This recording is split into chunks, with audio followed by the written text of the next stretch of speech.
Хаос в партии Путина. Источники описывают ситуацию нецензурными словами. Станут ли выборы катастрофой?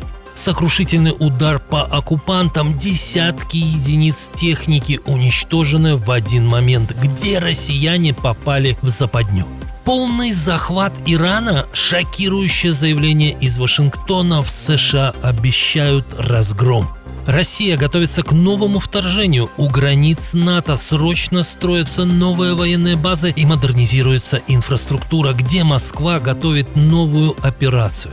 Артисты отказались выступать на Красной площади. Экстренный перенос главного российского концерта. Что произошло? Об этих и других событиях к утру пятницы 12 июня. Главное событие дня коротко и по делу. Это «Нехта», с вами Олесь Корниенко.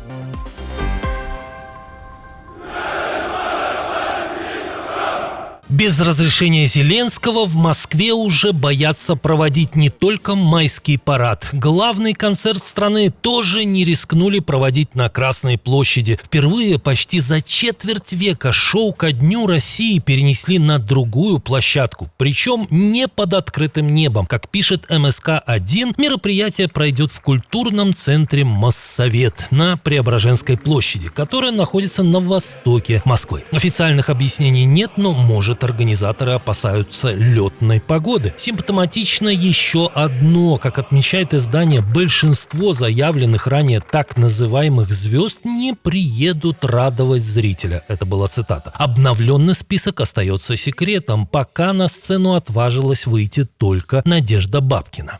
И Россия никогда не сдастся. Ну, а кому не нравится, пускай отравится. А вот насчет выступлений других известных путинистов, Долиной, Баскова и Шамана, пока неизвестно. Неужели Ярослав Дронов испугался дронов?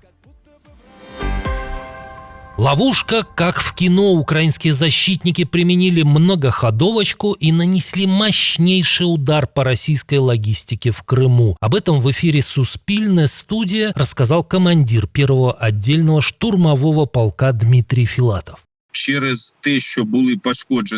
Из-за того, что был поврежден Чонгарский мост, противник сконцентрировал большое количество грузовиков с военными грузами, которые двигались именно через Армянск. Соответственно, во время нанесения удара нам удалось поразить грузовики, которые везли топливо и боеприпасы. Там было примерно 50 машин, и часть из них была уничтожена.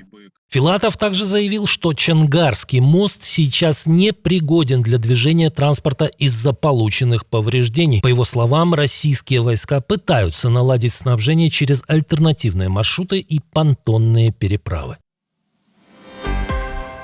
Перемирие вперемешку с обменами залпами на Ближнем Востоке, похоже, превращается в полноценную войну. Дональд Трамп анонсировал новый и очень сильный удар по Ирану, но президент США обещает и продолжение. В какой-то момент в недалеком будущем мы захватим остров Харк и другие объекты нефтяной инфраструктуры и возьмем под полный контроль их нефтегазовые рынки, подобно тому, как мы это сделали с Венесуэлой. Накануне, после очередной угрозы нанесения ударов со стороны Трампа, американские силы на самом деле атаковали объекты Исламской Республики. В разговоре с журналистом телеканала Fox News хозяин Белого дома заявил, что было использовано 49 ракет «Томагавк». Трамп также пообещал, цитируем, «выбить бомбами все дерьмо из лидеров режима».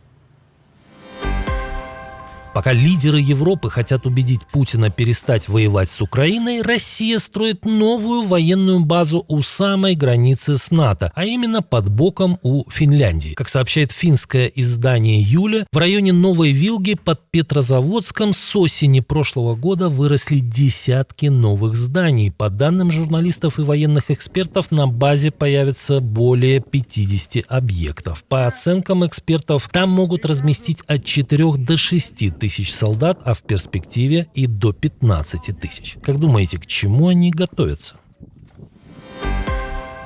Исторический спор снова бьет по отношениям Киева и Варшавы. Более половины поляков заявили, что стали хуже относиться к украинцам после решения Владимира Зеленского присвоить одному из подразделений сил специальных операций почетного наименования в честь героев УПА. Об этом свидетельствует опрос газеты «Жечь Посполита». По его данным, об ухудшении отношения заявили почти 52% респондентов. Около трети опрошенных сказали, что их мнение не изменилось, а улучшилось оно лишь у 4,5%. Особенно резко на решение Киева отреагировали молодые поляки и мужчины. Скандал вновь напомнил, что историческая память остается одной из самых болезненных тем в отношениях между двумя странами. И похоже, что этот конфликт пока далек до завершения.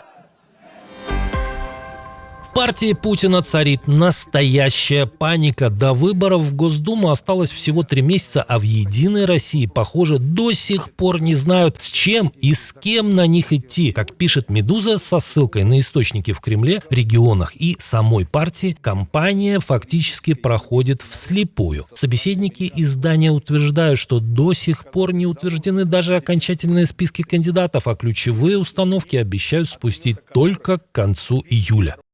Никто ни у нас, ни в Кремле, ни в правительстве толком не знает, что будет в следующем месяце, на следующей неделе, с войной, экономикой. Теперь вот добавился еще и бензин. Работающий из партии политтехнолог описал происходящее непечатным словом. Это пиздец. На прошлых кампаниях в Думу уже в ноябре было. В общем, понятно, кто идет. Если действующий, он начинает активнее работать с избирателями. Если кто-то новый, постепенно заходит в повестку. Этот цикл был нарушен. В этот раз вокруг списка продолжаются споры. Предварительно его должен возглавить бывший президент Дмитрий Медведев. Однако часть людей в Кремле выступает даже против его появления в первой тройке. Неужели опасаются, что этот популярный блогер может утянуть партию власти на дно? В сентябре в России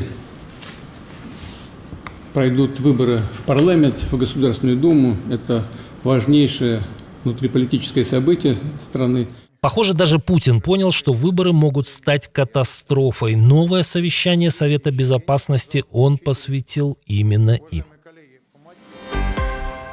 Но, как оказалось, в «Единой России» есть люди, не только сильно злоупотребляющие алкоголем, но и те, кто предпочитает допинг посильнее. Один из самых влиятельных чиновников Новосибирской области оказался за решеткой. По данным «Коммерсанта», первого заместителя губернатора Юрия Петухова задержали в Москве по обвинению в незаконном обороте наркотиков. Источники издания утверждают, что сотрудники ФСБ задержали чиновника во время служебной поездки. По данным МЭШ, речь идет о кокаине. Сообщается, что запрещенные вещества нашли не только при чиновнике, но и во время обыска в его гостиничном номере. После задержания губернатор Андрей Травников немедленно освободил своего заместителя от должности. Но на сайте правящей партии все еще можно найти теплые слова об этом замечательном управленце. Просится классический булгаковский вопрос: как же он в очистке-то работал?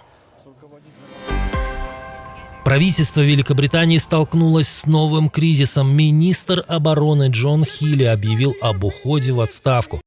Дорогой Кир, вы не смогли, а Министерство финансов не пожелало выделить ресурсы, необходимые стране для защиты в это опасное время.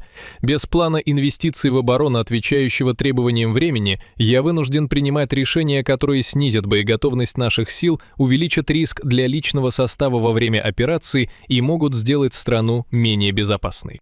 Еще в январе, после впечатляющей операции США по поимке венесуэльского диктатора Мадуро, Хилли заявлял, что хотел бы вот так похитить Владимира Путина. Но, как на днях писала The Telegraph, у правительства Объединенного Королевства нет денег даже на небольшое увеличение контингента в Эстонии. Эта отставка особенно болезненна и для Кира Стармера. Позиции премьера и без того выглядят не слишком устойчивыми, а внутри правящей партии все чаще появляются потенциальные конкуренты.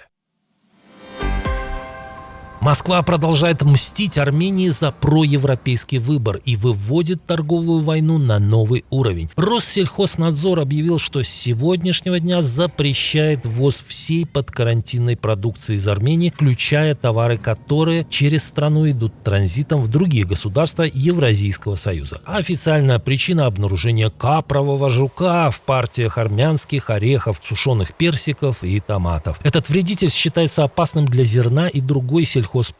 За последние недели Россия уже поэтапно закрыла рынок для армянских овощей, фруктов, сухофруктов, цветов, коньяка и минеральной воды. Удар может оказаться болезненным для армянских производителей. Глава Еврокомиссии Урсула фон дер Ляйен уже пообещала Еревану пакет помощи на 50 миллионов евро и зеленый свет для армянского экспорта на рынке ЕС.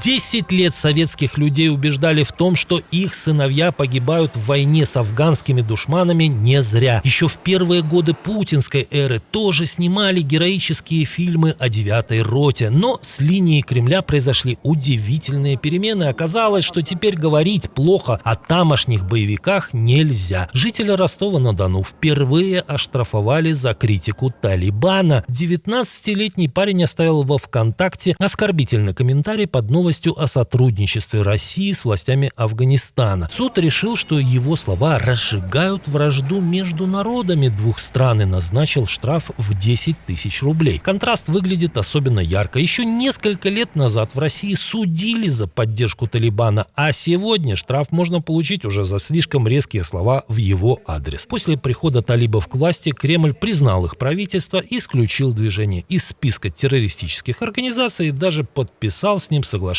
о военно-техническом сотрудничестве. Слухи о странном исчезновении главы Центробанка заставили Кремль реагировать. Дмитрий Песков попытался успокоить общество. Мы желаем ей скорейшего выздоровления и надеемся, что все абсолютно хорошо. Люди иногда болеют, в этом нет ничего особенного. Это не должно быть поводом для, знаете, каких-то теорий заговора. Слухи о том, что Набиуллина попала в опалу, появились на фоне того, что она пропустила уже 3 важных публичных мероприятия, в том числе совещание по инвестициям под руководством самого Путина. Телеграм-канал «Можем объяснить», ссылаясь на источники, близкие к Центробанку и Кремлю, назвал диагноз Набиуллиной. По данным издания, у главы Центробанка дипломатическая болезнь. Своим демаршем она, дескать, пытается показать свое несогласие с линией Кремля. Одновременно в российских политических кругах обсуждают уже и возможную отставку правительства Михаила Мишустина. Среди вероятных сценариев называют переход нынешнего министра обороны Андрея Белоусова на пост премьер-министра. Спасибо, что досмотрели до конца. Увидимся уже вечером.